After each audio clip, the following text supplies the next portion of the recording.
बहू बेटे के पास रामकिशोर जी पत्नी कमला के साथ मॉन्टेलियर चले गए थे, लेकिन उनकी दिनचर्या व बहू के रूखे व्यवहार से वे बहुत आहत हुए। किसी तरह दिन काटते रहे, लेकिन अचानक हुई घटना ने उन्हें पूरी तरह झकझोर कर रख दिया।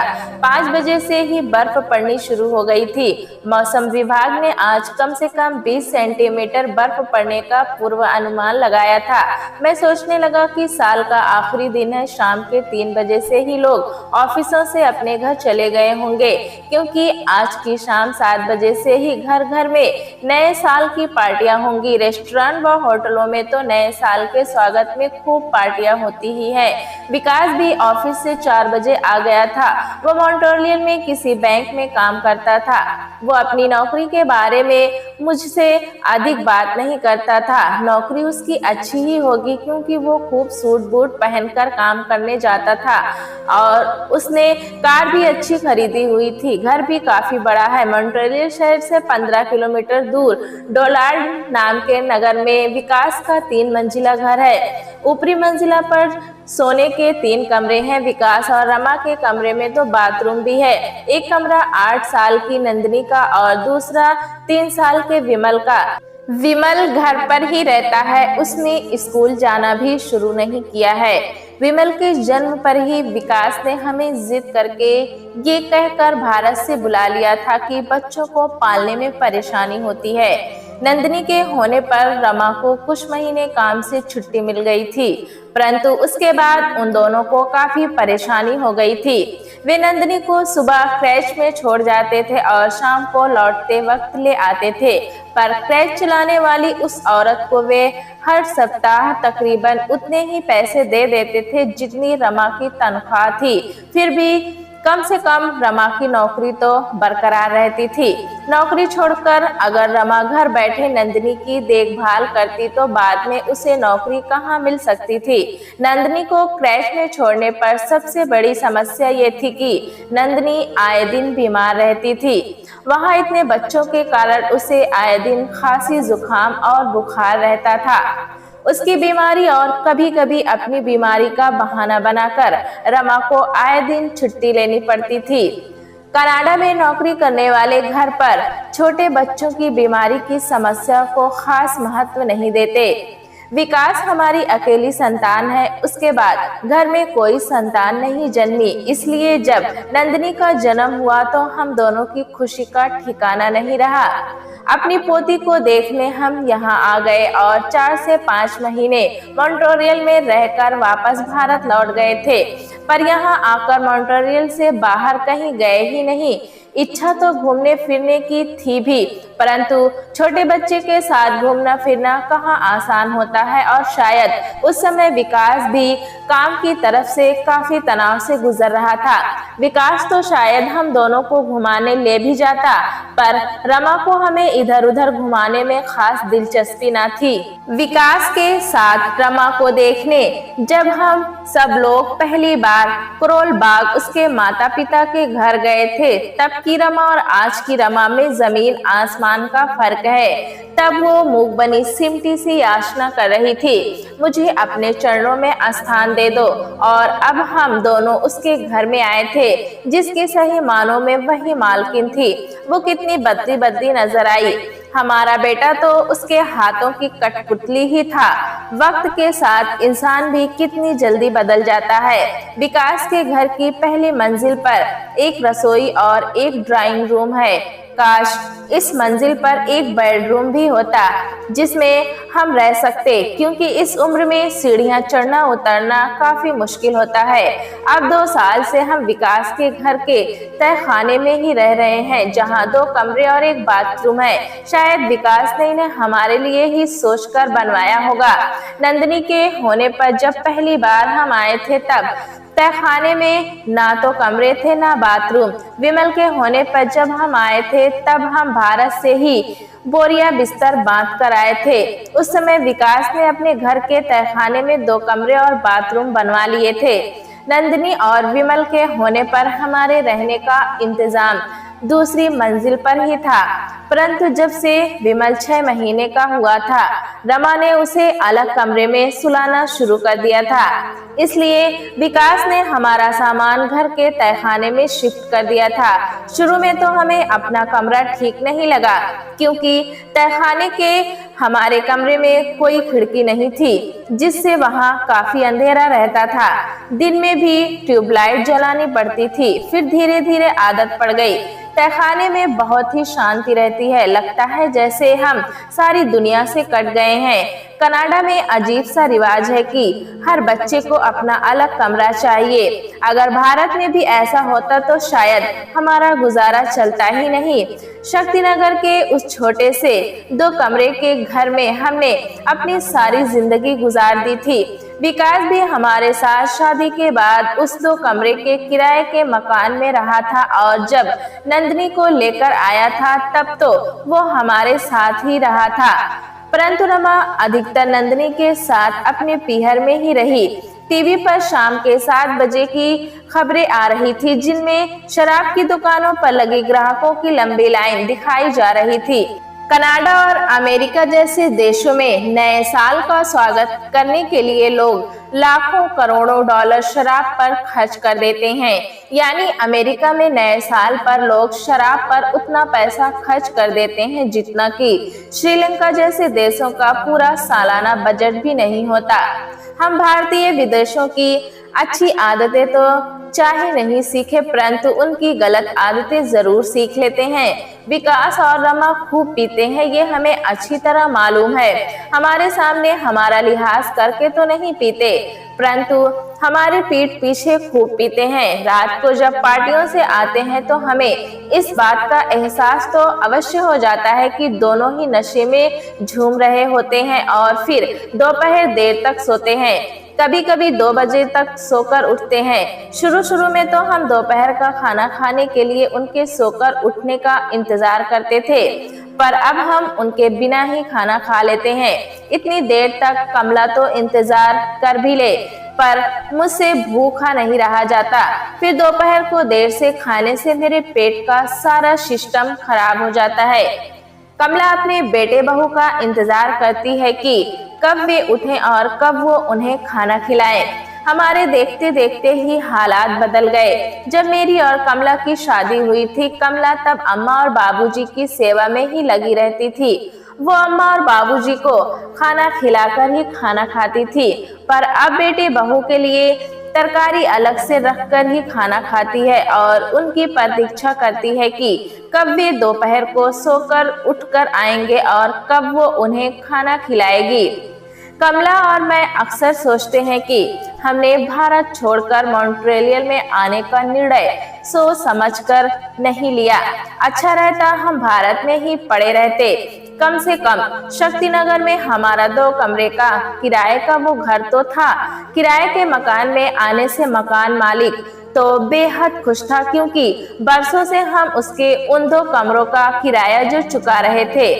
पर अब हमने इस बारे में सोचना ही छोड़ दिया था। हमारी आखिरी सांस बेटे के घर की छत के नीचे गुजरे। इससे अच्छा और क्या हो सकता है। कम से कम मरने पर हमारी चिता को अग्नि देने हमारे पास हमारा बेटा तो होगा।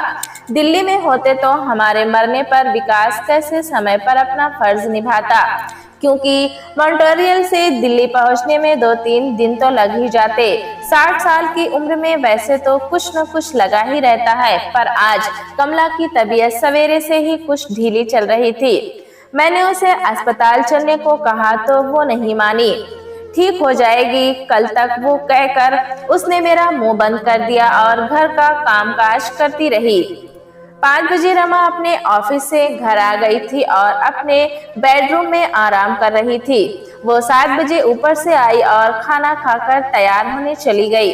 वे लोग सब परिवार नए साल की पार्टी में जा रहे थे, पर उसमें हम दोनों शामिल नहीं थे। वैसे भी पार्टियों में वे हमें कभी कभार ही ले जाते हैं। कनाडा में पार्टियां देर रात तक चलती हैं। विकास और रमा पार्टी से शायद ही कभी 3-4 बजे से पहले आए हों। हाँ, जब कभी कोई भारत से आए अपने माता पिता को मित्रों से मिलाना चाहता, तब विकास और रमा अपने साथ हमें भी ले जाते। हमें पार्टी में ले जाने में शायद रमा को संकोच होता है, और अगर विकास को भी होता हो तो कोई बड़ी बात नहीं, क्योंकि वक्त के साथ साथ इंसान की नसों में बहता खून भी बदल जाता है। 9 बजे विकास, रमा और बच्चे तैयार हो गए। मैं और कमला कमरे में बैठे टीवी देख रहे थे। हम लोग जा रहे हैं मम्मी, जहां हम जा रहे हैं वहां का फोन नंबर मैंने फोन के पास लिख कर रख दिया है, जरूरत हो तो फोन कर लेना, विकास बोला। और मम्मी पापा नया साल आपको मुबारक हो कहता जाने लगा। हम दोनों ने भी विकास और बच्चों को गले से लगाया। रमा कुछ खिसिया सी गई, पर वो कुछ कह ना पाई। ठीक है, अब तो नए साल में ही मिलेंगे, मेरी तबीयत कुछ ठीक नहीं है, कमला बोली। क्या हुआ मम्मी, डॉक्टर को फोन किया क्या, विकास ने पूछा। नहीं, ठीक हो जाएगी, कमला बोली। तबीयत ज्यादा खराब हो तो फोन कर देना डैडी, विकास बोला। पर रमा के चेहरे का रंग ही बदल गया। वो अलमारी से सर्दी के कोट निकाल कर लाई व नंदिनी और विमल को बड़बड़ाती हुई पहनाने लगी। विकास, मम्मी की ये आदत मुझे बहुत ही खराब लगती है। जब भी हम पार्टी में जाते हैं मूड खराब कर देती हैं। अब आप पार्टी का आनंद कैसे लेंगे जबकि आपको मम्मी की बीमारी का ख्याल आएगा। भारत में उन्होंने खुद तो अपनी जिंदगी का आनंद नहीं लिया, अब हमें भी जिंदगी का आनंद नहीं उठाने देती हैं। धीरे बोलो रमा, मम्मी डैडी सुन लेंगे, विकास दबी जबान से बोला। सुन लेंगे मेरी बला से, मैं कोई उनसे डरती हूँ क्या। मैं भारत में रहने वाली बहू नहीं जो सास की गुलामी करूँ।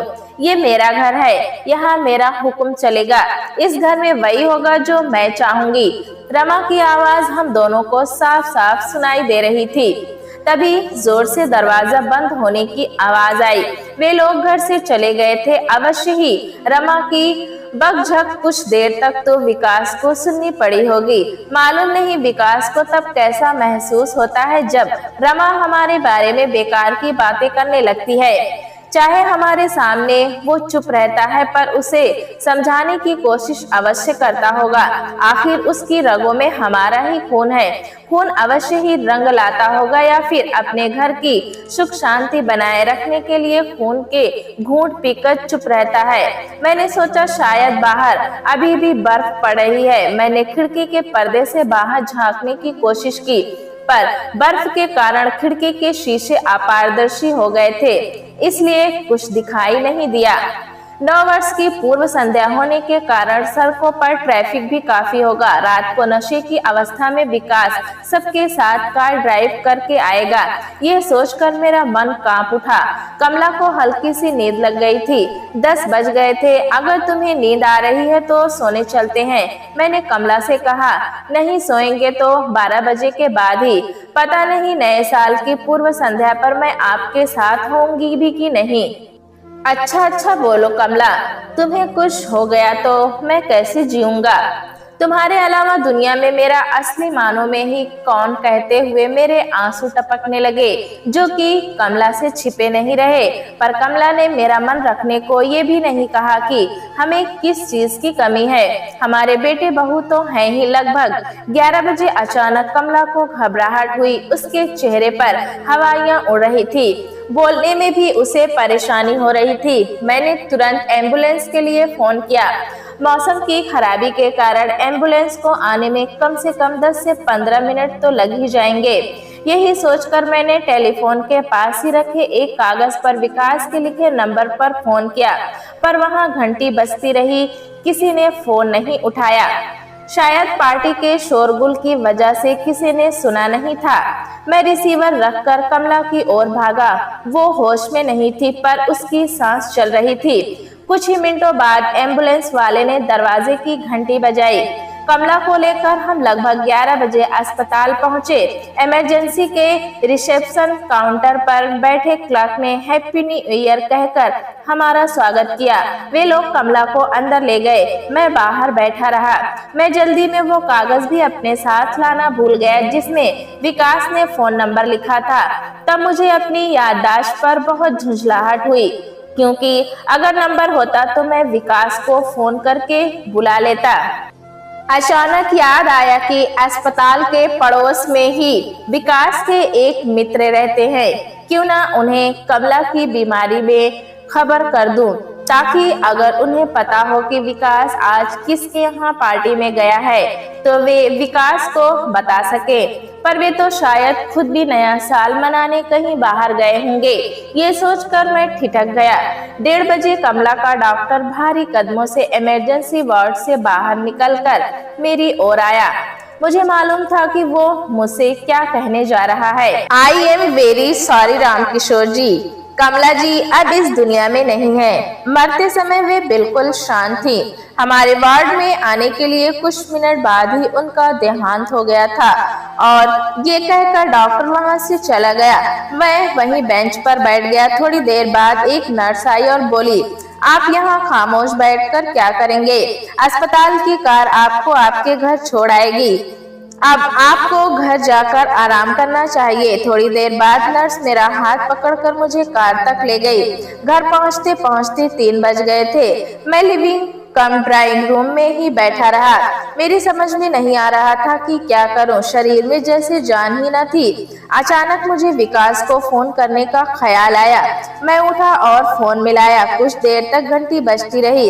इतनी रात गए फोन की घंटी सुनकर शायद उन्हें अच्छा न लगा, सो उन्होंने बताया कि विकास उनकी पार्टी से आधा घंटा पहले निकल चुका था।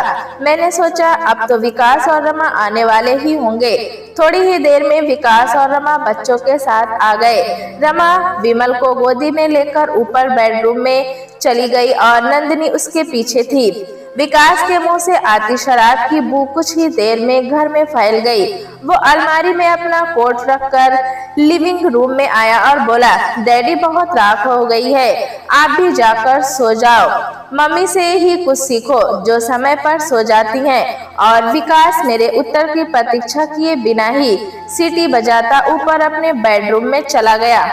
उसे मैं उसकी माँ के निधन की सूचना भी नहीं दे पाया। पार्टी के जश्न के कारण या शराब के नशे में वो ये भी भूल गया था कि जब वो पार्टी में जा रहा था तब उसकी माँ बीमार थी। मेरी आंखों से आंसुओं की धारा बह निकली। मैं सोचने लगा, काश मैं भी विकास की माँ की तरह लंबी नींद सो जाऊं और कभी ना उठूं। ये तो अच्छा था कि कमला को आखिरी दिन तक मेरा साथ मिला था, पर जाने से पहले उसने एक बार भी ये नहीं सोचा कि मैं उसके बेटे बहू के साथ अपने जीवन के बाकी दिन किस तरह आत्मसम्मान के साथ बिता सकूंगा। प्यारे दोस्तों, कहानी कैसी लगी हमें कमेंट में जरूर बताएं। चैनल पे नए हैं तो एक लाइक और सब्सक्राइब करना ना भूलें।